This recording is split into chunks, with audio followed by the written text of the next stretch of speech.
السلام علیکم. This is global in 5 minutes.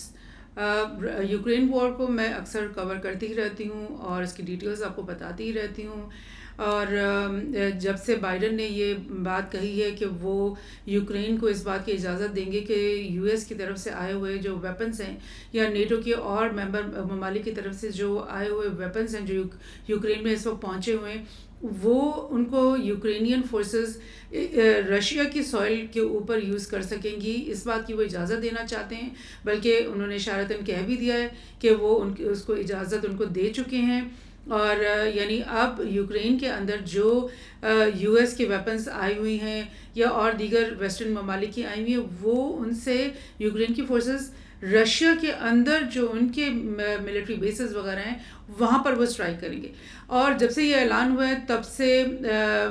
Russia کی طرف سے بھی بار بار یہ بات کی جا رہی ہے کہ اس چیز کو ہلکا نہیں سمجھا جائے، کیونکہ اگر یو ایس ایسا کریں گے، اگر ہمیں کوئی بھی ویپن ایسا ملتا ہے جو کہ رشیا کے لینڈ کے اندر اسٹرائک کرتا ہے اور ہمیں پتہ چلتا ہے کہ یہ یو ایس میڈ ہے یا یہ فرانس میڈ ہے یا برٹن میڈ ہے، تو پھر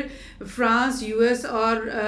یورپ کے تمام وہ ممالک جہاں کے وہ ویپنس ہیں وہ ہمارے لیے ایک لیجیٹمیٹ ٹارگیٹ بن جائے گا اور ہم ان ممالک کو ڈائریکٹلی پھر اٹیک کریں گے. اور اب یہ دیکھیں جو آج ہی کی نیوز ہے وہ یہ کہ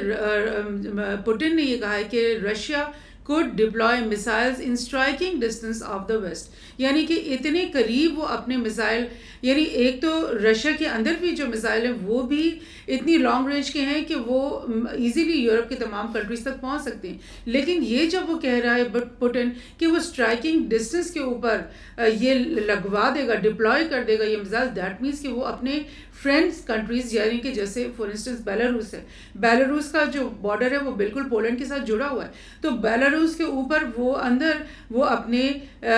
میزائلز جو ہیں وہ ڈپلوائے کر دے گا، اور جب وہاں سے وہ اسٹرائک کرے گا تو پولینڈ اس کے لیے بالکل ایک مطلب پیس آف کیک بن جائے گا. اور اس کے آگے ساتھ ہی جرمنی لگتا ہے، تو جرمنی بھی جو اس کے لیے ایک بالکل ایزی اسٹرائکنگ ٹارگیٹ بن جائے گا. اور اس میں کیا ہوگا کہ بیلاروس بھی اس جنگ کے اندر شامل ہو جائے گا. اسی طرح سے اگر کوئی اور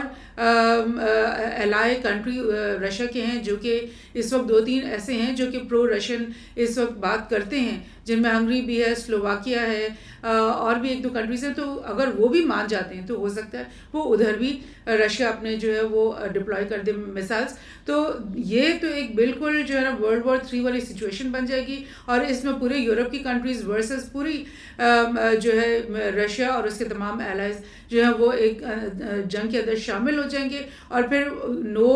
گوئنگ بیک، یعنی واپسی کا راستے جو ہے وہ ختم ہو جائیں گے، پیس کے راستے پھر ختم ہو جائیں گے. پھر مطلب بالکل وہی ہوگا جیسے کہ پوٹن کہہ رہا ہے، اور اس نے اس دفعہ بھی ریپیٹ کیا ہے کہ جو یوکرین جو ہے وہ نیوکلیئر ریڈ لائن کو کراس کر رہا ہے. جو حرکتیں اب یوکرین کر رہا ہے تو وہ ہمیں فورس کر رہا ہے اس بات پہ کہ بجائے ہم پیس کی طرف آئیں، ہم نیوکلیئر آپشن کی طرف ابھی ہمیں آنا پڑے گا. اور ڈیفینیٹلی آپ سب کو پتہ ہے کہ یہ کتنا ڈینجرس پریسیڈنس ہے، اور اس کے لیے بالکل ہیومینٹی تیار نہیں ہے، اور پوری دنیا کی اقوام جو ہیں، اقوام عالم، ان کو اکٹھے ہونا ہی ہوگا کسی طرح سے بھی اس نیوکلیئر آپشن سے نیچے لانے کے لیے تمام پارٹیز کو. سو بڑی نازک سچویشن ہے جس میں سے اس وقت انسانیت گزر رہی ہے، اور ہم سب کی نظریں اس وقت اس پہ ہمارا سب کی دعا ہونی چاہیے کہ کسی نہ کسی طرح سے کوئی نہ کوئی پیس ڈیل اسٹرائک ہو جائے دونوں پارٹیز کے بیچ میں، یوکرین اور رشیا کے بیچ میں، اور انسانیت کو جو ہے نا تھوڑا سا رسپائٹ ملے. Thank you.